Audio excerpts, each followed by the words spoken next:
Warahmatullahi wabarakatuh guys. Kita akan reaksi dari Isenda lagi, tapi jangan lupa like, subscribe, komen, dan jangan lupa pasannya. Oh ya, komennya juga ya. Tapi jangan lupa Isenda juga di like, subscribe, komen, dan loncengnya guys. Kita nonton tembok Majud.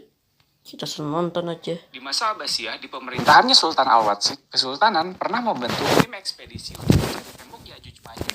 Diawali dari mimpi sang sultan yang di dalam mimpinya melihat tembok Ya'juj Ma'juj runtuh. Maka diutuslah 50 orang pemuda kuat yang dipimpin oleh seorang Turki yang memiliki julukan Salam Tajaruman yang menguasai 30 bahasa. Dibekali dengan 5.000 dinar dan 10.000 dirham dan 200 hewan pengangkut perbekalan.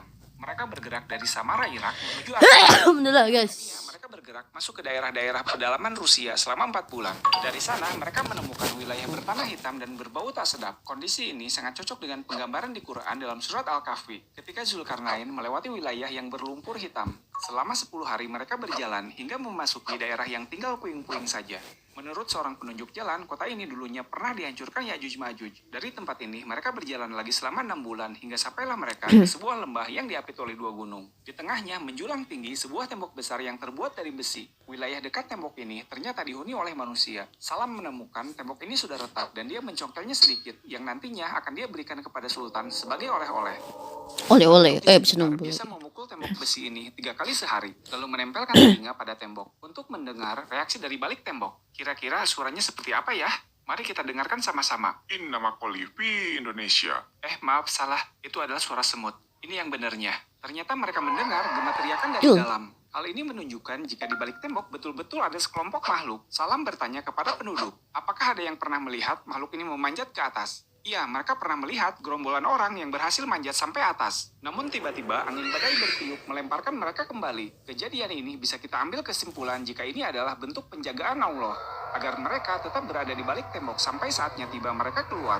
Setelah ekspedisi selesai, rombongan Salam kembali ke Samara untuk melaporkan detail perjalanan ini kepada Sultan. Perjalanan mencari tembok membutuhkan waktu 16 bulan, sedangkan perjalanan kembalinya butuh waktu 12 bulan. Yang hobi traveling boleh nih ngikutin jejak yang sudah Salam dan rombongan tempuh untuk melihat langsung tembok ini.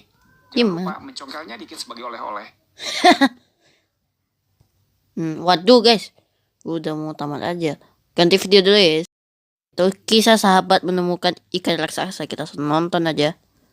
Para sahabat yang sedang kelelahan dan kelaparan dalam perjalanan menemukan seperti sebuah bukit di pinggir pantai. Tapi ternyata itu adalah ikan yang sangat besar. Pengen tahu ceritanya? Awalnya Nabi membentuk pasukan kecil berjumlah 300 orang untuk mengintai pergerakan kafilah dagang orang Quraisy. Karena kondisi saat itu lagi sulit, Nabi hanya memberi pasukan ini perbekalan 1 kantong kurma saja. Pasukan yang dipimpin oleh Abu Ubaidah bin Jarrah ini kemudian bergerak. Di tengah perjalanan, bekal mereka habis. Beberapa unta tunggangan terpaksa disembelih untuk makanan mereka. Sahabat yang untanya disembelih kemudian membonceng ke sahabat lainnya. Namun mereka merasa jika cara ini akan menghambat pergerakan karena 1 unta dinaiki oleh 2 orang. Sebagai gantinya, mereka pun memakan daun-daunan yang biasa menjadi pakan unta. Bayangin gimana sulitnya perjalanan mereka. Jaraknya jauh dan panasnya cuaca di gurun juga harus menahan lapar. Keadaan ini berlangsung sampai beberapa hari. Hingga sampailah mereka di tempat tujuan dan menemukan ikan raksasa terdampar di tepi pantai. Awalnya mereka ragu bangkai ini halal atau haram. Tapi Abu Ubaidah radhiyallahu anhu berijtihad jika saat ini kondisinya darurat dan boleh dimakan. Dan penemuan ikan ini sebagai bentuk pertolongan Allah kepada pasukan yang sedang menjalankan misi dari Rasulullah. Selama 18 hari, pasukan ini berada di sana. Mereka tidak kekurangan makan lagi. Setiap hari memakan daging ikan ini, sampai-sampai para pasukan badannya pada gemuk. Saking besarnya, cukup untuk dimakan 300 orang dan masih tersisa. Lubang matanya bisa dimasuki 13 orang. 2 tulang ditegakkan dan seseorang menaiki unta paling besar.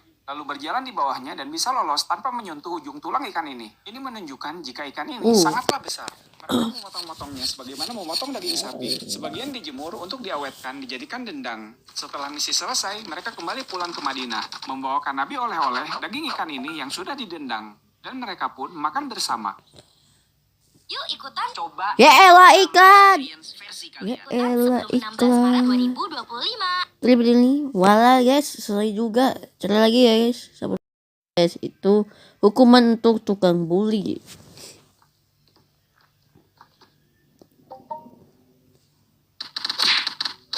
Waduh, di sini ada yang pernah dibully nggak guys? Coba di komen. WK para bapak kau. Tahu nggak?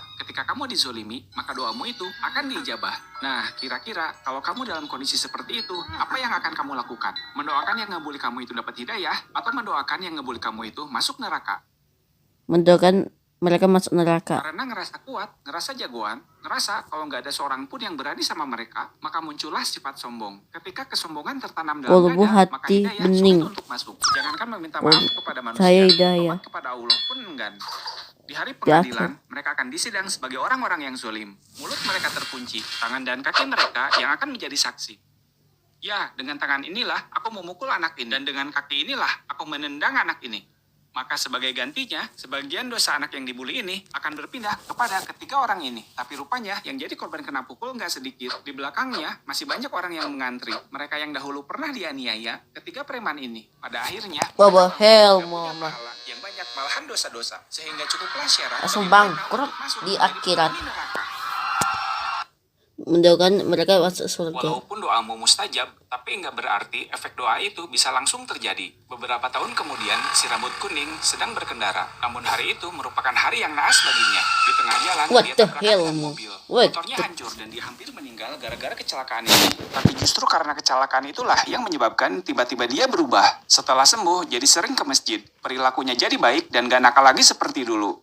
Sedangkan si rambut hijau dan merah masih saja tetap menjadi anak-anak yang nakal. Sering keluar masuk penjara karena sering berurusan sama polisi. Namun di hari tuanya, mereka bertaubat menjadi orang yang baik hingga ajal menjemput. Karena kamu punya andil membuat ketiga pemuda ini tobat, karena mendoakan agar mereka dapat hidayah, maka kamu kebagian jatah pahala dari setiap kebaikan yang dilakukan ketiga orang ini. Pada akhirnya, semua masuk surga, namun derajat surga yang kamu dapat tentunya lebih tinggi lagi, yang membuat penduduk surga lain merasa terkagum atas amalan yang sudah kamu perbuat.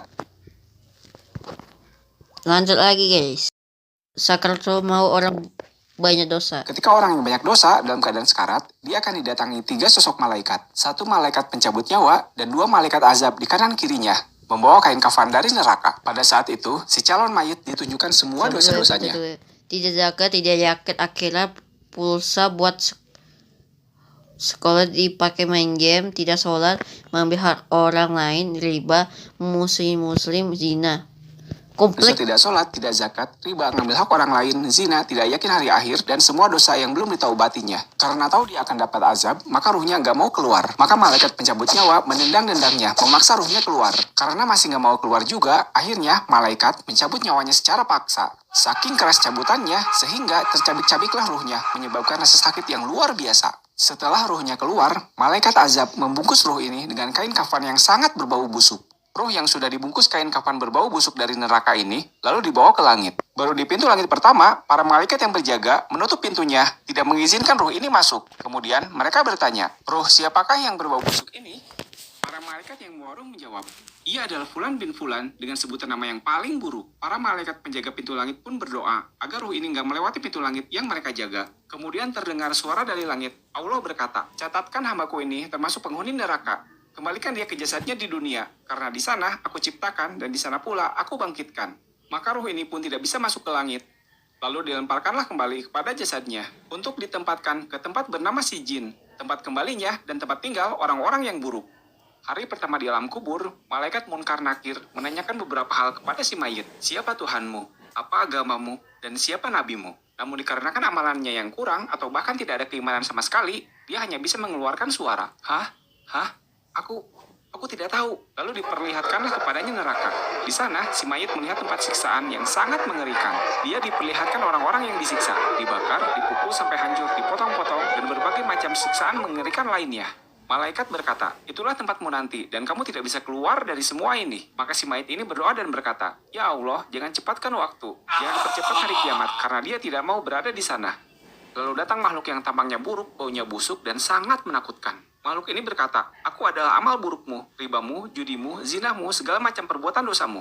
Akulah yang akan menemanimu hingga hari kiamat. Lalu dinding kuburnya menyempit hingga meremukan tulang-tulangnya. Kemudian datang malaikat yang membawa besi yang dipakai untuk menyiksanya. Dihantamkan ke tubuhnya hingga hancur. Lalu tubuh tapi tersebut kayak bentuk kembali. kayak silent head. Kemudian dihantamkannya lagi. Lalu hancur dan Atau emang dibalikan lagi tubuhnya dalam itu keadaan kepalanya utuh. kayak Terus kapak terjadi atau gimana seperti sih? itu hingga hari kiamat tiba. Itu baru siksaan di alam kubur. Bagaimana pula dengan siksaan yang menunggunya nanti di neraka setelah hari perhitungan tiba?